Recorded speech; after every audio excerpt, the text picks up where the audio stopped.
So today we will discuss about radiation physics.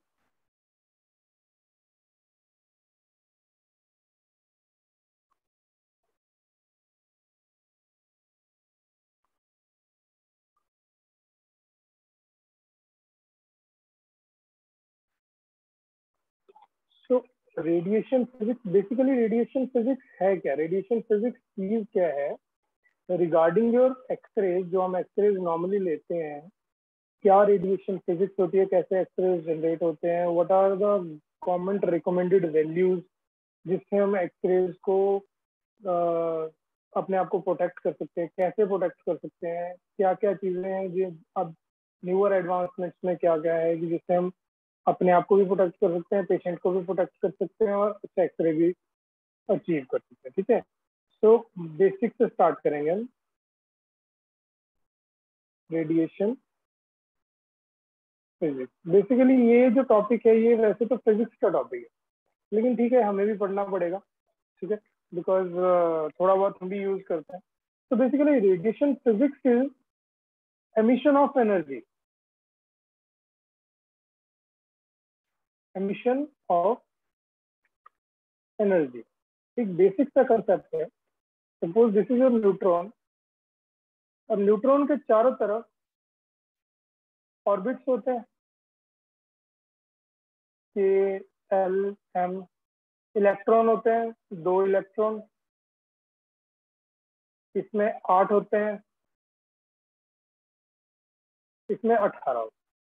ठीक है, इस तरह बढ़ता जाता है. अब क्या हुआ, यहां से कोई इलेक्ट्रॉन आया, उसमें काइनेटिक एनर्जी है. काइनेटिक एनर्जी है, उस इलेक्ट्रॉन ने यहां से इस इलेक्ट्रॉन को बाहर भेज दिया और इसकी जगह ये आ.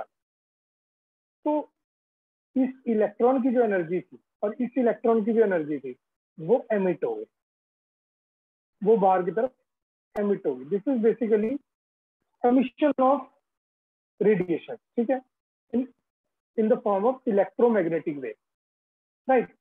सो बेसिकली हमने जो एनर्जी है, एनर्जी को यूटिलाइज करना है in the form of X-ray. ठीक है, in the form of X-rays में हमने उसको जो है यूटिलाइज करना है, दैट्स इट. ठीक है, तो ये हम बेसिक पढ़ेंगे. अब रेडिएशन फिजिक्स में अगर आप रेडिएशन की बात करो तो रेडिएशन कुछ इस तरह evolve, starting from, this is from low wavelength,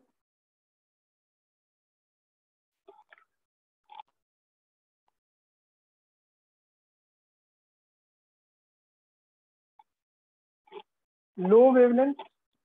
Sorry, first of all there is a formula, energy is inversely proportional to wavelength.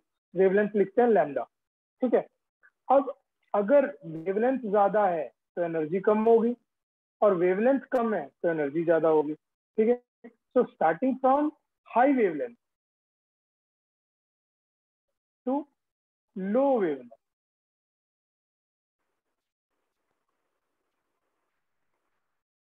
From high wavelength to low wavelength. So इससे पहले there is a point regarding your radiation physics that X rays सबसे पहले किसने invent करी थी? X-rays invent करी थी Roentgen ने. ठीक है, रोएंटजन ये he was medical specialist और he was the one get Nobel Prize for the this invention. Roentgen discovered X-rays in November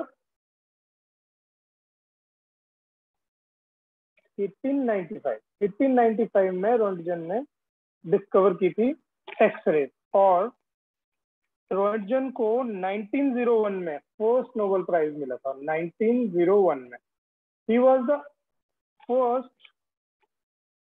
first physician to get Nobel Prize. Although this is not important, but ठीक है, थोड़ा interest बना रहता है. ठीक है, 1901 में he was the first physician to get Nobel Prize. ठीक है, नवंबर 1895 में रोएंटजन ने एक्सरे डिस्कवर करी थी. ठीक है, तो बेसिकली दिस एक्सरे अब एक्सरेज की अगर हम बात कर, रेज की बात करते हैं, रेज की बात कर रहे हैं हम, तो एक चार्ट याद रखना है आपको। सबसे पहले क्या आया था, अगर हम सुनते थे तो रेडियो आया, है ना।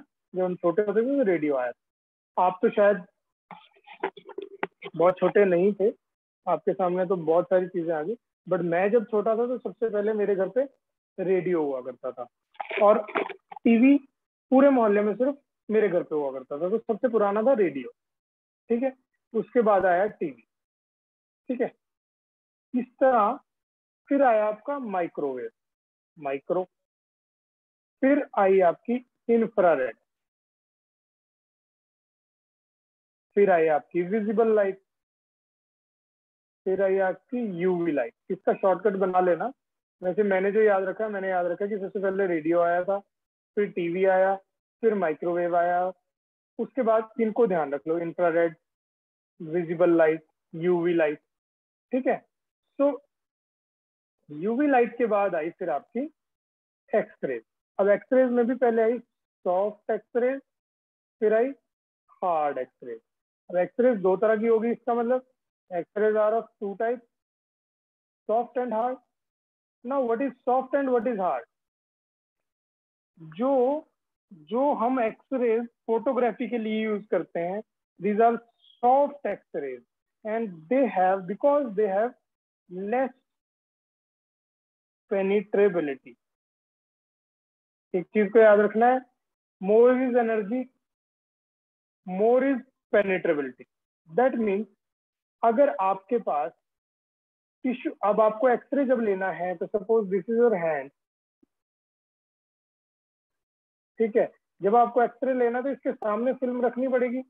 सो for that matter, when your rays are crossing from here, they should penetrate the head. वो हाथ को पेनिट्रेट करे तभी जाके एक्सरेज आएंगे। अगर पेनिट्रेट नहीं करता है तो फिर एक्सरेज नहीं आएंगे, ठीक है। तो फॉर दैट मैटर हमें लेस पेनिट्रेबिलिटी चाहिए, लेस पेनिट्रेबिलिटी से हमारे को एक्सरे मिल जाते हैं।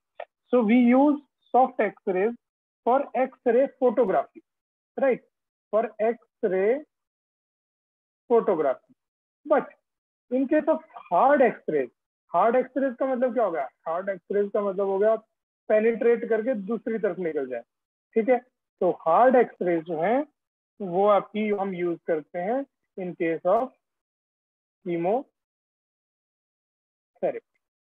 राइट। कीमोथेरेपी के केस में हम हार्ड एक्सरे यूज करते हैं, राइट। तो अब बात करें अगर हम कि हमारी रेडिएशन फिजिक्स में हमने मेनली क्या क्या पढ़ना है। रेडिएशन फिजिक्स में हमारी आ गई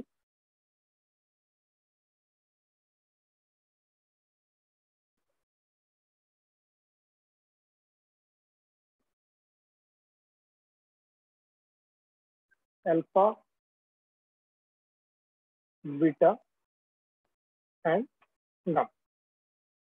अब अगर हम बात करें अल्फा रेज जो होती हैं, alpha rays, beta rays and gamma rays, right. तो अल्फा रेज जो होती हैं, they have good penetrability, right, they have good penetrability. Beta rays की बात करें हम, beta rays, alpha raise,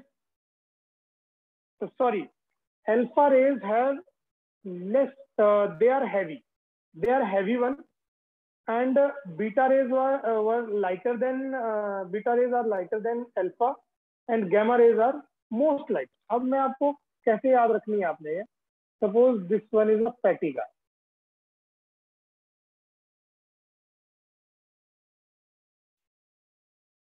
this one is a less fatty,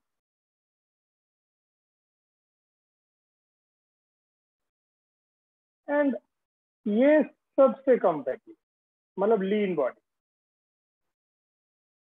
तो अगर किसी ने यहाँ से यहाँ जंप करना होगा तो कौन जंप करेगा best? The lighter one. Fatty तो रह जाएगा बेचारा चलता हुआ है, ये सबसे पहले पहुंच जाएगा, ठीक है। तो जो हैवी है उसकी सबसे कम पेनिट्रेबिलिटी है, ठीक है। जो हैवी है उसकी कम पेनिट्रेबिलिटी है, जो लाइटर है उसकी ज्यादा पेनिट्रेबिलिटी है।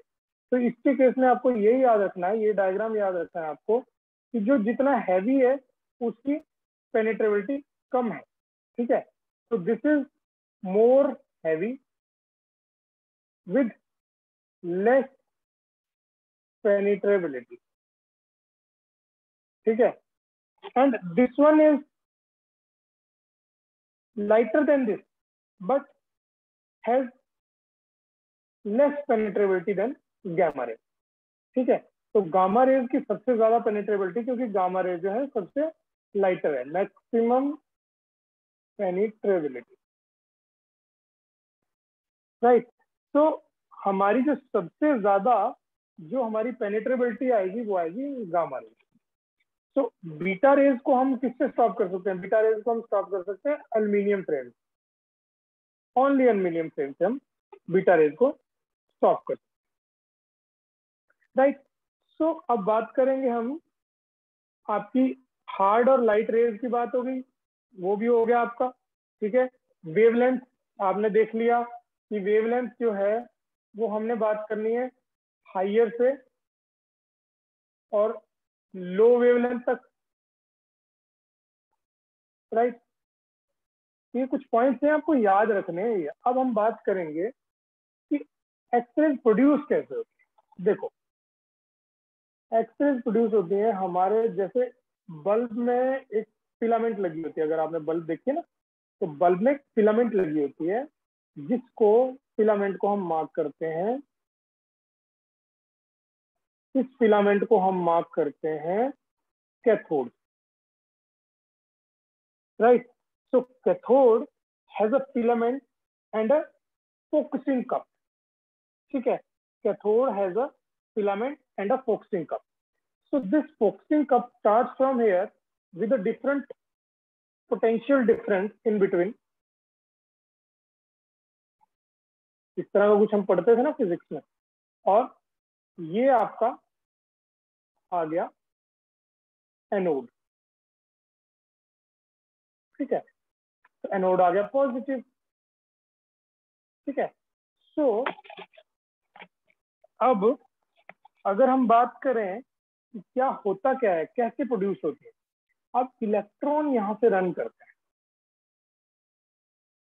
इलेक्ट्रॉन यहां से रन करेंगे, इलेक्ट्रॉन यहां से रन करेंगे और टारगेटिंग मेटल पे, टारगेटिंग पॉइंट पे,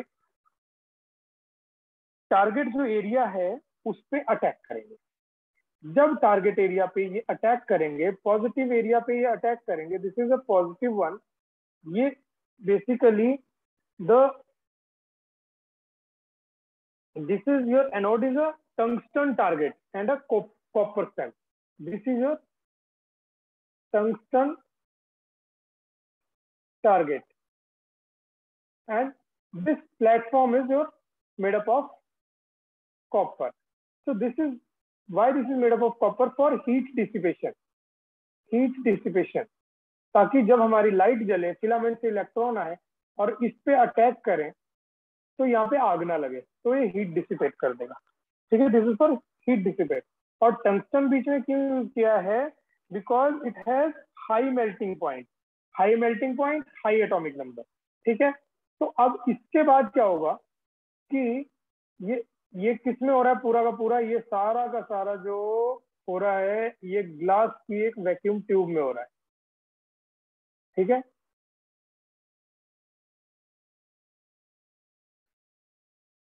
अब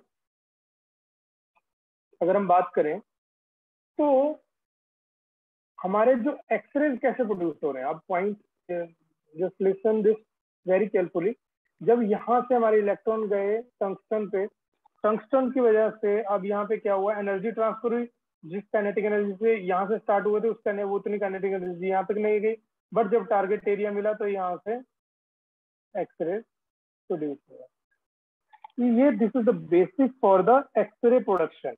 लेकिन अब एक्सरे प्रोडक्शन को हम इंक्रीज कैसे कर सकते हैं? अभी तो ये स्ट्रेट है, सीधा है, तो एक्सरे प्रोडक्शन जो है वो कम थी, लेकिन इसको, ये जो कॉपर है इसको 20 डिग्री पे टिल्ट कर लिया जाता है, 20 डिग्री टिल्ट कर लिया जाता है। जब 20 डिग्री टिल्ट होगा, when there is a 20 degree tilt, then your पहले जो when it was previously it was like सीधा, so it was called as actual spot. Actual spot was 1 into 3 millimeter. But जब इसको 20 डिग्री टिल्ट पे कर दिया हमने, 20 डिग्री टिल्ट पे कर दिया, आप खुद सोचो शीशे को आप टेढ़ा कर देते तो आप एक्सरेज को, मतलब जो आपकी फोटोन्स होते हैं, लाइट्स होती है, उसको आप कहीं भी एमिट कर सकते हो, ठीक है। इसी तरह आपने इसको जब 20 डिग्री पे किया तो इसका जो फोकल स्पॉट है then it comes to 1 into 1 millimeter. तो इस तरह हम एक्सरेज को इंक्रीज करते हैं, right. So just remember that, very very important कि एक्सरेज कैसे प्रोड्यूस होती है, ठीक है। अभी तक किसी को कोई doubt? No. Okay, then there are 2 laws. यहाँ पे 2 लॉज हैं जिससे हमें पता चलता है कि एक्सरेज प्रोड्यूस होती है, ठीक है। फर्स्ट लॉ इज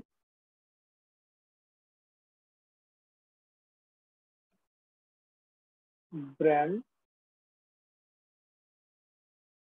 स्टर्लिंग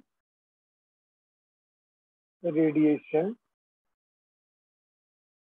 ये ब्रैन स्टर्लिंग रेडिएशन थ्योरी, इसमें क्या होता है कि suppose this is your electron and electron is travelling, and यहाँ पे न्यूट्रॉन है, जहां पे बाहर से एनर्जी फोटोन आया, फोटोन इलेक्ट्रॉन में एनर्जी होगी ना, उसको फोटोन बोलेंगे, ठीक है।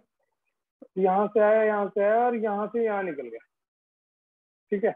आया और इसको बाईपास करके यहाँ निकल गया।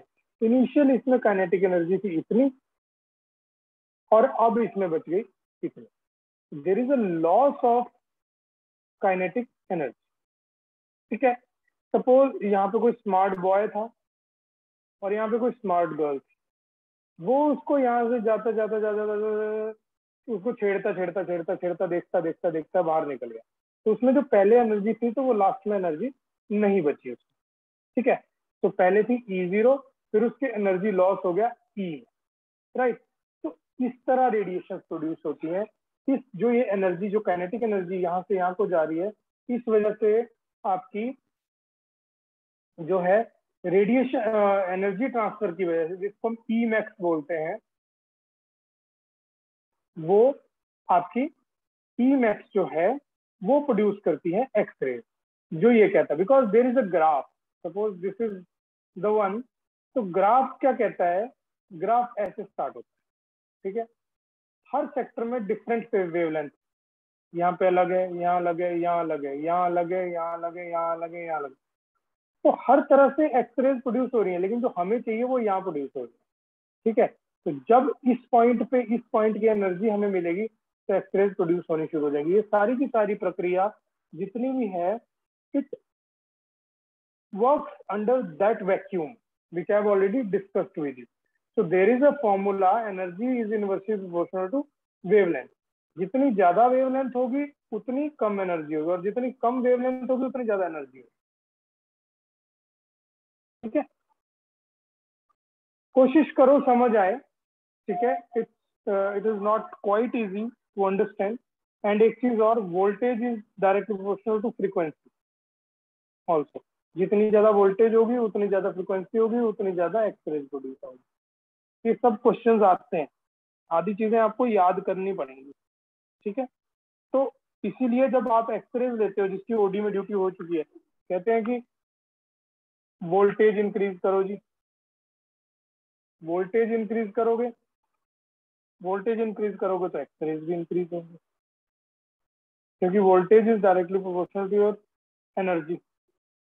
एनर्जी जितनी ज्यादा वोल्टेज होगी उतनी ज्यादा एनर्जी होगी, उतनी ज्यादा फ्रीक्वेंसी होगी, और उतने ज्यादा एक्सरेज प्रोड्यूस होंगे, ठीक है। तो ये भी कंसेप्ट याद रखना है। दूसरा कंसेप्ट है हमारा पॉली एक्सक्लूजन प्रिंसिपल। देखो, अब मैंने आपको एक डायग्राम समझाया, बीच में न्यूट्रॉन है, इसके चारों तरफ इलेक्ट्रॉन है, ठीक है। अब एमिटिंग सोर्स कैथोड था, ठीक है। ये क्या करेगा, यहाँ पे अटैक करेगा, इस इलेक्ट्रॉन को धक्का देगा, ये बाहर चला जाएगा, ये इलेक्ट्रॉन यहाँ आके बैठ जाएगा, ठीक है। तो उससे क्या होगा, उससे जो एनर्जी आई उससे एक्सरेज निकले, ये दूसरा कंसेप्ट है, ठीक है। This is a poly exclusion concept, right. तो ये दो कंसेप्ट है जिनकी वजह से एक्सरेज प्रोड्यूस होते हैं, राइट। अब कॉन्सेप्ट आता है तीसरा, अब फोटोन इंटरेक्शन कैसे होती है। अब जो जो काम हो गया आपका, फोटोन इंटरेक्शन कैसे होती है, जो फोटोन्स निकले वो कैसे होते हैं, फोटोन्स कैसे कैसे निकलते हैं, वो क्या फोटोन्स तो निकल गया, आपने इलेक्ट्रिसिटी ऑन की, फोटोन की इंटरेक्शन कैसे होती है। तो फोटोन फोटोन की इंटरेक्शन कैसे होती है। First one is Compton scattering, पहला आता है आपका कॉम्पटन स्कैटरिंग। अब देखो, कंसेप्ट बोलता है कि दिस इज योर न्यूट्रॉन, ये आ गया, यहाँ से एनर्जी आई आपकी, एनर्जी यहाँ से जो आई, जो बाहर निकली, उसने आयोनाइजेशन कर दिया। आयोनाइजेशन मतलब आयन्स में कन्वर्ट कर दिया उसको। अब आयोनाइजेशन जो है दो तरह की होती है, डायरेक्ट एंड इनडायरेक्ट। जो डायरेक्ट वाली है वो क्या करती है, डायरेक्ट वाली वो क्या करेगी, जैसे DNA, suppose this is your DNA, तो वो क्या करेगी, एक स्ट्रैंड पे कई बार अटैक करेगी, और एक स्टैंड पे अटैक करने के बाद वो कई बार उसको थोड़ा बहुत चेंज कर देती है, लेकिन पूरा डैमेज नहीं करेगी। कई बार दोनों पे भी कर देती है, तो उसकी सीक्वेंस को चेंज कर देंगी, वो पूरी तरह लिथल नहीं है, नॉट लिथल। बट अगर हम बात करें डायरेक्ट की, वो क्या करेगी, वो डीएनए डैमेज ही कर, इनडायरेक्ट की वो क्या करेंगी, वो डीएनए डैमेज ही कर देंगे, ये कन्फिग्रेशन चेंज करेगी। तो इनडायरेक्ट को हम यूज मेनली नहीं करते हैं, because they are more lethal, right? So this type of scattering occur inside the vacuum tube up to 62%। तीन तरह की स्कैटरिंग होती है फोटोन इंटरेक्शन। पहली आ गई कॉम्पटन स्कैटरिंग, दूसरी आ गई आपकी कोहेरेंस।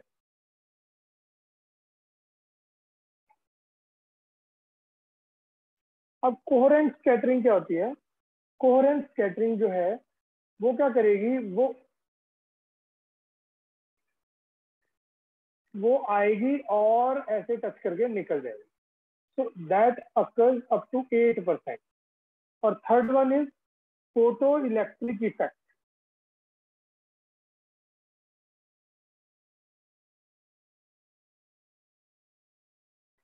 फोटो इलेक्ट्रिक इफेक्ट क्या करती है, वो क्या करेगी, आएगी यहां से, धक्का मारेगी एक इलेक्ट्रॉन को,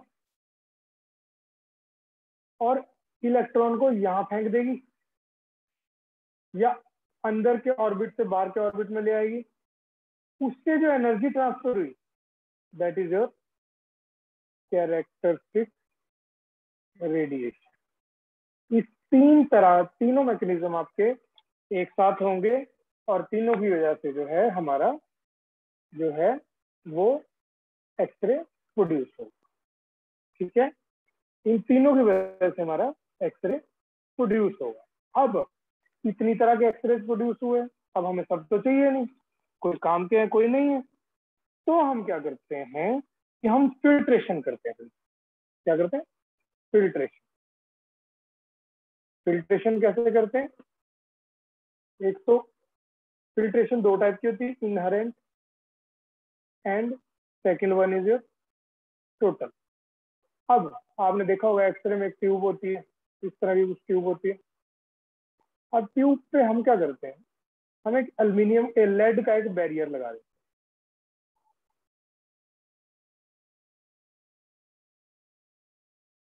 हम लेड का एक बैरियर लगा देते हैं। उस लेड के बैरियर में हम यहाँ पे छेद डाल देंगे। ठीक है, उससे क्या होगा, जो भी स्कैटर रेज आ रही थी, जो ऐसे ऐसे जा रही थी ना इधर उधर, स्कैटरिंग हो रही थी ना, वो रिस्ट्रिक्ट हो जाएगी और हमारी जितनी भी रेडिएशन हैं वो सारी की सारी सिर्फ यहाँ से रन करेगी, टारगेट एरिया पे। यहाँ पे आ गए हमारी फिल्मों भी, फिल्म के बैक साइड में फिर से एक एल्यूमिनियम फॉइल लगाई जाती है। अगर आपने फिल्म को खोल के देखा है तो ठीक है, फॉइल लगाई जाती है। So that's how we can do filtration, and that barrier is around 0.5 to 2 m। ठीक है, तो वो डिपेंड करता है वोल्टेज पे। अगर आप 70 kVp यूज कर रहे हो तो 1.5 mm ऑफ एल्यूमिनियम लगाते हैं, और अगर 90 kVp यूज कर रहे हो तो हम 2.5 mm ऑफ एल्यूमिनियम लगाते हैं। It is all given in the book, ठीक है, but I am just giving you idea, right. इस तरह से हमारी फिल्ट्रेशन होती है, राइट। तो स्कैटरिंग को कम करता है। Now come to, there is one point which is called heeling effect. Heel effect, heel effect क्या होता है, जो आपकी जैसे ये फिलामेंट थी, यहाँ पे फिलामेंट से जो इलेक्ट्रॉन एनोड पे जाएंगे, when cathode rays strike anode target, X-rays with high intensity are found towards cathode side of the central ray, and X-ray with low intensity are found toward anode. Due to this effect, the target should not be inclined more than 20 degrees with respect to central X-ray. अब देखो, अगर सीधा होगा ना ये, तो ये क्या करेंगे, इसकी जो एनर्जी यहाँ से आई है वो यहाँ इतनी नहीं रहेगी, बट अगर ये सीधा है तो इसकी तरफ रिबाउंड बैक करेगा। जो एनर्जी यहाँ से यहाँ तक लॉस होगा, this energy loss is called as heel effect, right. तो ये आपका बेसिक कंसेप्ट था एक्सरेज के बारे में, ठीक है। Now there are some points which you have to remember. सबसे पहली चीज कि टंगस्टन को क्यों सिलेक्ट किया जाता है as a property such as, because of high atomic number, high melting point and low vapour pressure. और कॉपर को क्यों रखा जाता है, हीट डिसिपेशन के लिए, thereby reduce the risk of target melting, right. 20 degree पे क्यों रखा जाता है, ताकि हम फोकस स्पॉट का साइज डिक्रीज कर सकें। ये पॉइंट्स बड़े इंपॉर्टेंट है, ठीक है। और हार्ड एक्सरेज के बारे में हम बात कर रहे थे। Hard X rays, X rays of short wavelength, high penetrability, obtain by increasing KVP, voltage increase करने से। बेसिकली डायग्नोस्टिक रेडियोलॉजी में यूज होती है। सॉफ्ट एक्सरेज, वीक एक्सरेज होती हैं, ये थेरेप्टिक में यूज करते हैं, डिक्रीज केवीपी से यूज करते हैं, and they have long wavelength, right. और सॉफ्ट एक्सरेज को आप ग्रेन्स रेज भी बोलते हैं। Soft X rays are also called as grenz rays, ठीक है। अब हम कुछ ठीक है, इसको आपने चीज और बता देता हूँ मैं आपको। हाँ, कॉलीमीटर, यस, अभी हम पिछले में बात कर रहे थे ना, collimator. This this this this this is called as collimation. Basically ये जो हम बैरियर लगाते हैं, this is called as collimation. Basically it is a radio opaque material, usually lead होता है, which reduces the size of X-ray beam. Thus, it reduces patient exposure and increase quality of X-ray film by reducing the formation of scattered radiation and penumbra. X-ray beam is collimated to circle of 2.75 inch or 7 centimeter. ठीक है, तो this ये जो गोला है, तो ये कॉलीमेटेड होता है 2.75 इंच और 7 सेंटीमीटर, कॉलिनेशन, राइट। अब एक काम करो, I am sharing some questions with you, we will discuss question regarding this, because ये क्वेश्चन से ही याद रहेगा। पिछले क्वेश्चंस भी हम डिस्कस करेंगे, लेकिन हम इसको पहले डिस्कस करेंगे। सो अगेन रीज्वाइन करो दोबारा से काट कर।